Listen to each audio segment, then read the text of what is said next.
এই মাহফিলের কথা শুনলেই যাদের এখনো গায়ে জ্বালা ধরে, এই মাহফিলের কথা শুনলেই যারা বলে ওটা মাহফিল তো নয় রাজনীতি, তাদের পরিষ্কার বার্তা দেয়, কান খুলে শুনে রাখুন।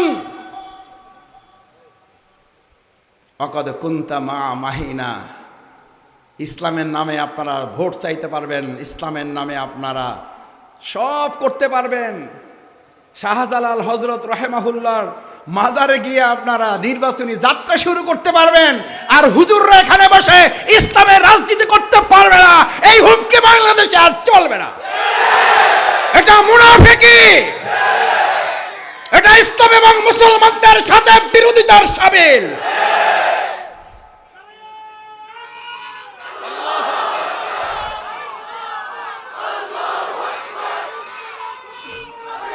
বরং আমরা বলছি পরিষ্কার কথা, ভালো করে শোনেন, আমরা কারো শত্রু নয়। ইসলাম শত্রুতা কমিয়ে বন্ধুত্ব তৈরি করতে পছন্দ করে। হুজুরদেরকে ঠিক করে দিবেন, এইটা বলবেন এইটা বলবেন না। ইমামদেরকে আপনারা বলবেন, ইমামরা শুধু নামাজ পড়াবে আর কথা বলবেন না। সেই ইমামের যুগ শেষ হয়ে গেছে, এখন মসজিদে নববীর যুগ। মসজিদে নববী থেকে ইমামের দায়িত্ব পালন হবে, মসজিদে নববী থেকে রাসূলের রাষ্ট্রপতি পরিচালনার সুন্নাহ পালন ইসলামের করবে।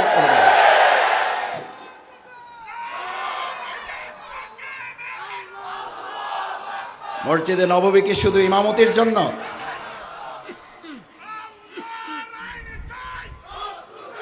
মসজিদে নববী কি শুধু নামাজ পরিচালনার জন্য? কিসের জন্য?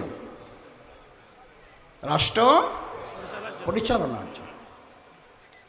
আর আজ আমাদেরকে এই কথা শুনতে হয়, মসজিদের ইমামেরা সব বলতে পারবেন, ভোট চাইতে পারবেন না। মসজিদের ইমামেরা বরং ভোট কাকে দেওয়া যাবে আর কাকে দেওয়া যাবে না, এই দেশের মানুষকে সচেতন করার দায়িত্ব ইমামগণ পালন করবেন।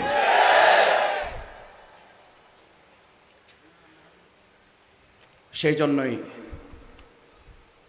আজ মাদ্রাসা যুব উন্নয়ন পরিষদ আপনাদেরকে এখানে একত্রিত করে বার্তা দিতে চায়, আমরা আগামী দিনে কি ক্লাবমুখী সাতকানিয়া তৈরি হবে না মসজিদমুখী? কে মুখী?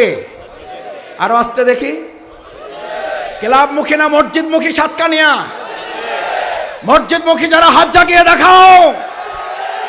আমরা কি ক্লাবমুখী সাতকানিয়া চাই না মসজিদমুখী সাতকানিয়া চাই?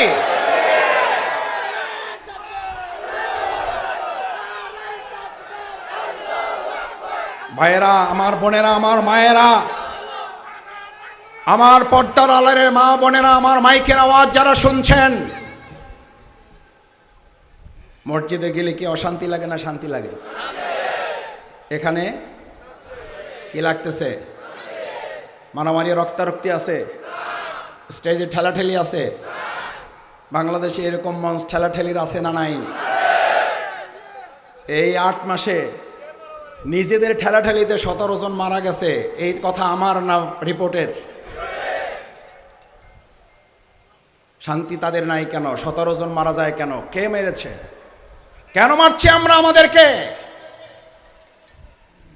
কারণ আমরা এমন মঞ্চ, এমন জলসা, এমন সমাবেশে বাংলাদেশে দেখতে পাই 3 ঘন্টা, 4 ঘন্টা, 5 ঘন্টা সেখানে মুসলমানদের প্রোগ্রাম হয়, অথচ একবার আল্লাহ আল্লাহ রাসূল সাল্লাল্লাহু আলাইহি সাল্লামের প্রশংসা দরুদ পেশ করা হয় না। ওটা কোনো শান্তির প্রোগ্রাম না, ওটা ইবলিসের প্রোগ্রামে পরিণত হয়ে যায়, যার কারণে ওখানে ইবলিস ঢুকে গিয়ে মানুষকে ইবলিসে পরিণত করে দেয়। সেই জন্য আল্লাহ তাআলা বলেন, বিসমিল্লাহির রহমানির রহিম, তুমি আশ্রয় চাও শুধু মানুষদের থেকে না। কুল আউযু বলেন আমার সাথে, বিসমিল্লাহির রহমানির রহিম, কুল আউযু বিরাব্বিন নাস মালিকিন নাস ইলাহিন নাস মিন শাররিল ওয়াসওয়াসিল খান্নাস আল্লাযী ইউওয়াসওয়িসু ফি সুদুরিন নাস। তারপরে আয়াত নাই আর জোরে, মিনাল নাস। ইসলামের সামান্য আলোচনায় যদি এটা বরকতে পরিপূর্ণ হয়, এখানে যদি রক্তারক্তি ঠেলাঠেলি না থাকে, এখানে যদি মারামারি কাটাকাটি না থাকে, শুধু আলোচনা চললে, আর ইসলাম যদি আমার দেশে কার্যকর ভূমিকা পালন করে, তাহলে রক্তারক্তি বন্ধ হবে না? হবে না? এই মারামারি বন্ধ হবে না? হবে না? যারা এই রক্তারক্তি মারামারি বন্ধ করতে চায় না, তারা ইসলাম চায় না। যারা রক্তারক্তি মারামারি করে নিজেদের মধ্যে নিজেরা কন্দল লাগিয়ে নিজের স্বার্থ উদ্ধার করতে চায়, তারা ইসলামের নামে রাজনীতি করা পছন্দ করে না।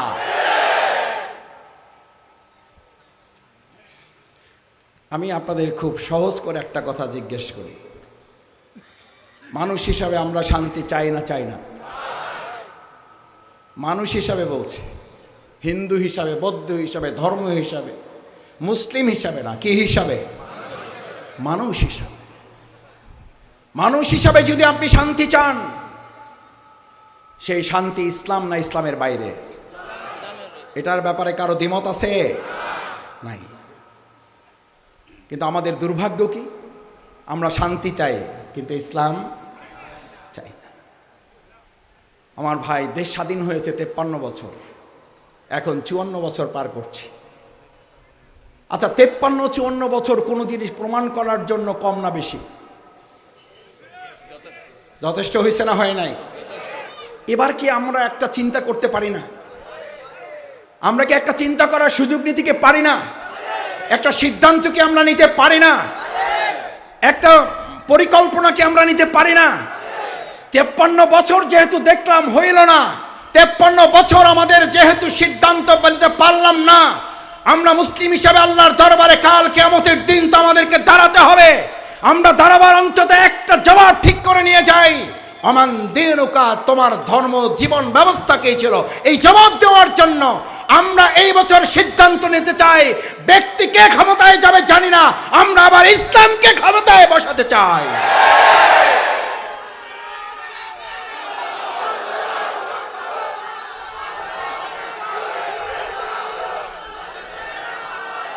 সেই ইসলামকে ক্ষমতায় বসানোর জন্য যদি আপনাদের প্রিয় ভাই জাফর আহমেদ কাজ করতে চায়, এই জাফর আহমেদ যদি ইসলামের প্রতিনিধিত্ব করতে চায়,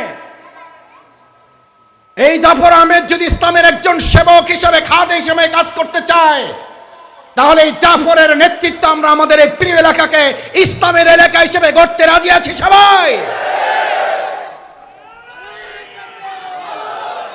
আমরা ব্যক্তিকে ক্ষমতায় নেব না, আমরা ক্ষমতায় নেব ইসলামকে। সম্মানিত ভাই এবং বোনেরা, ভিন্ন ধর্মাবলম্বীরা এখানে আছেন, আমি শুনেছি। মাইকের আওয়াজ থেকে যারা শুনছেন, প্রিয় নবী মুহাম্মদুর রাসূলুল্লাহ সাল্লাল্লাহু আলাইহি ওয়াসাল্লাম ইসলামকে বিজয় করার পর সেখানকার ভিন্ন ধর্মাবলম্বীদেরকে বলা হয়েছিল, হয় তোমরা কর জিজিয়া ট্যাক্স দিয়ে এখানে থাকো, না হলে তোমরা বেরিয়ে যাও। ইতিহাস সাক্ষী, একজন ভিন্ন ধর্মাবলম্বী সেখান থেকে বেরিয়ে যায় না, বরং তারা বলেছিল ইসলামের আগের তুলনায় ইসলাম প্রতিষ্ঠা হওয়ার পর আমরা অধিকতর শান্তিতে আছি। 3টা বিষয় বলেছিলাম। 1, আমাদের কি দিতে হবে? কে দিতে হবে? রক্তের মাধ্যমে আজ আমাদের এই প্রিয় মাতৃভূমি বাংলাদেশ 2024 সালের তরুণ, যুবক, ছাত্র, শ্রমিক জনতা যেভাবে আমার প্রিয় মাতৃভূমি বাংলাদেশকে ফ্যাসিবাদ মুক্ত করেছে, আওয়ামী স্বৈরাচার মুক্ত করেছে, আমরা আগামী দিনে চাঁদাবাজ দখলদার মুক্ত করার জন্য প্রয়োজন যদি হয় আরেকবার রক্ত দিতে রাজি আছি যুবকেরা। কারণ তোমরাই স্লোগান ঠিক করেছো, আবু সাইদ মুগ্ধ, শেষ হয় নাই যুদ্ধ। আমাদের যুদ্ধ ততক্ষণ চলবে যতক্ষণ পর্যন্ত পরিপূর্ণভাবে ইসলামকে বিজয়ী করা। 2 নম্বর,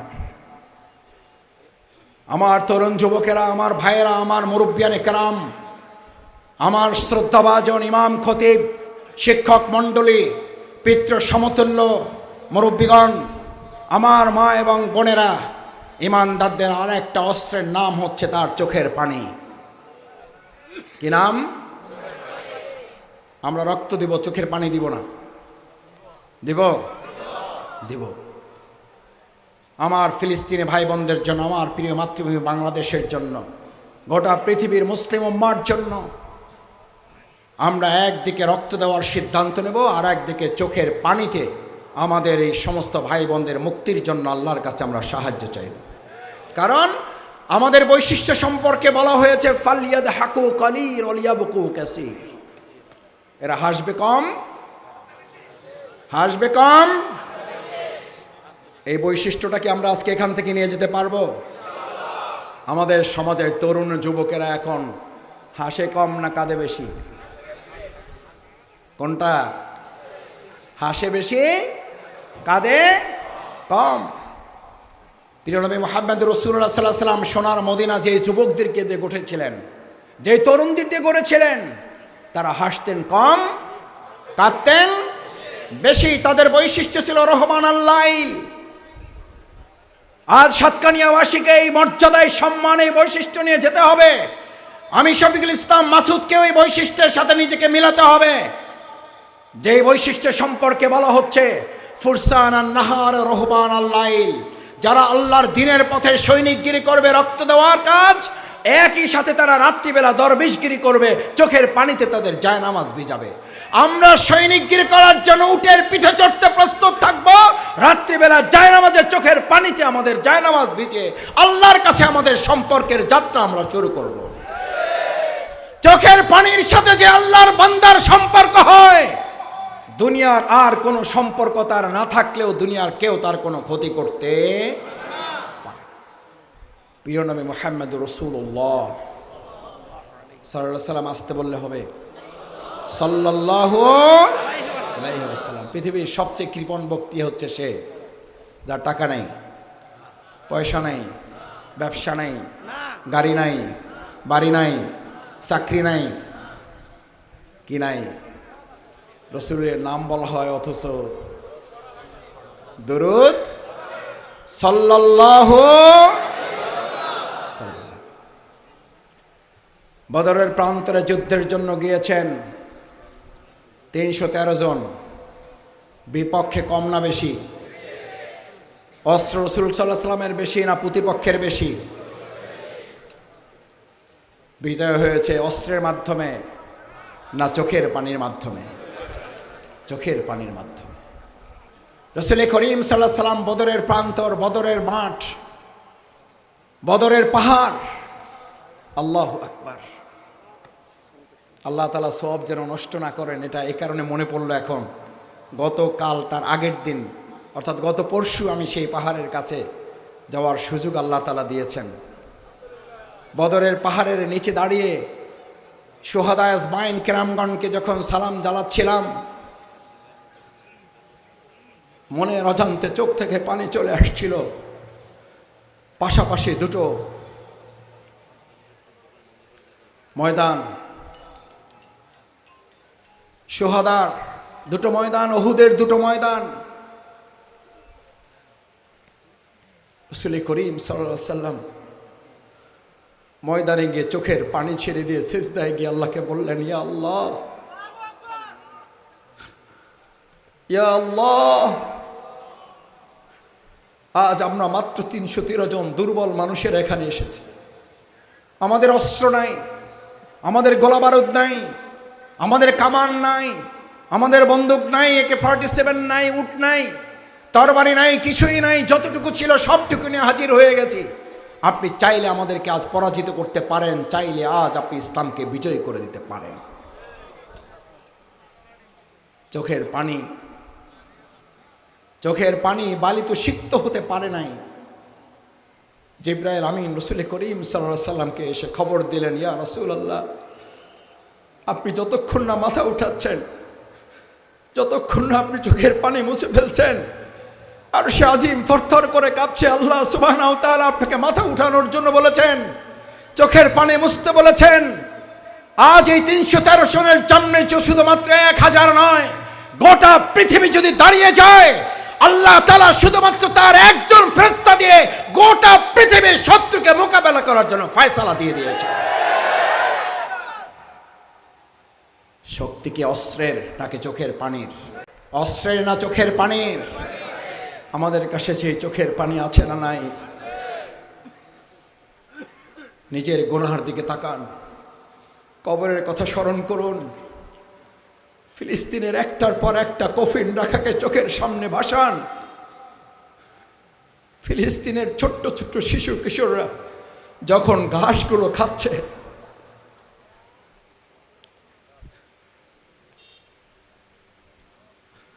ছোট্ট বাচ্চা যখন তার খাবারটা একজন সাংবাদিককে দিচ্ছে, কারণ সেও মনে করছে এই সাংবাদিকটাও তার মতো ক্ষুধাতুর। আল্লাহ, আমাদের ফিলিস্তিনের ভাই বোনদেরকে আপনি রক্ষা করুন। আল্লাহ, আপনি আবার আরেকবার আবাবিল পাঠান, আমাদের আকসাকে আপনি হেফাজত করুন। আমাদের চোখের পানির শক্তি কামানের শক্তির চেয়েও কয়েক শত কোটি গুণ বৃদ্ধি করে দিন। তাহলে আমরা রক্ত দিতে চাই, আমরা সাথে চোখের পানিও দিতে চাই।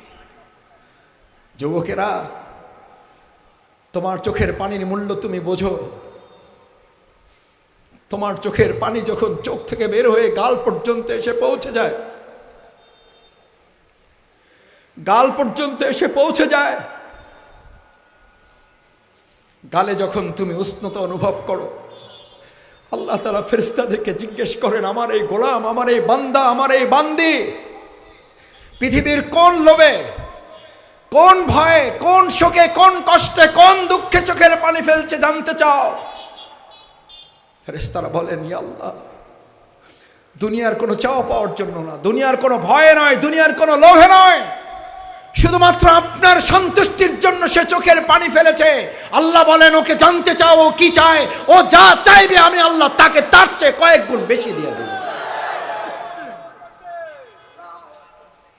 আমার ভাইয়েরা, সেই চোখের পানির শক্তি আমাদের এই প্রিয় মাতৃভূমি বাংলাদেশকে যেন কবুল করেন। সবাই বলুন আমিন। সম্মানিত ভাই এবং বোনেরা, আমার প্রিয় মাতৃভূমি বাংলাদেশের এই রক্ত এবং এই চোখের পানির সাথে আমাদের কয়টা জিনিসের কথা বলেছি? আর একটা জিনিস আমাদেরকে দিতে হবে। কি দিতে হবে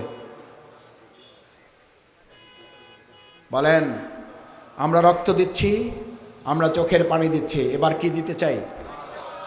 কি দিতে চাই? ঘাম। কি দিতে চাই? কয়টা? একটু জোরে বলেন আমার সাথে। প্রথমে, দ্বিতীয়, তৃতীয়, ঘাম দিতে চাই। রসুল করিম সাল্লাল্লাহু আলাইহি ওয়াসাল্লাম আল্লাহর দিনের দাওয়াত পৌঁছাতে গিয়ে ঘরমাক্ত হয়েছেন না হন নাই?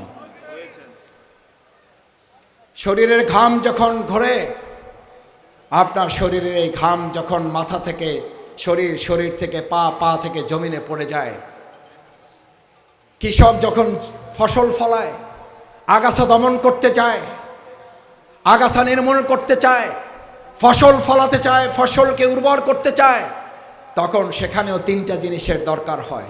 কয়টা? ওষুধ দিতে হয় না হয় না? সার দিতে হয় না হয় না?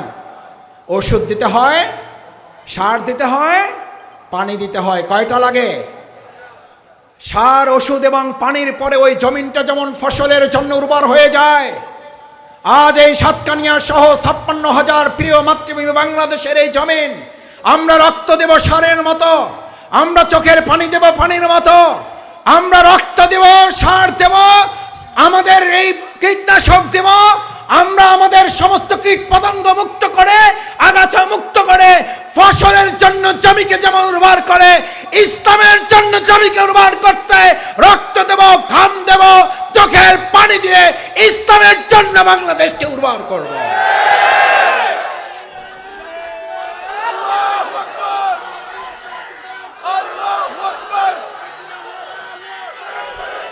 যারা রক্ত দিতে জানে তাদেরকে কেউ পরাজিত করতে পারে না। যারা ঘাম দিতে জানে তাদেরকে কেউ ভয় দেখাতে পারে না।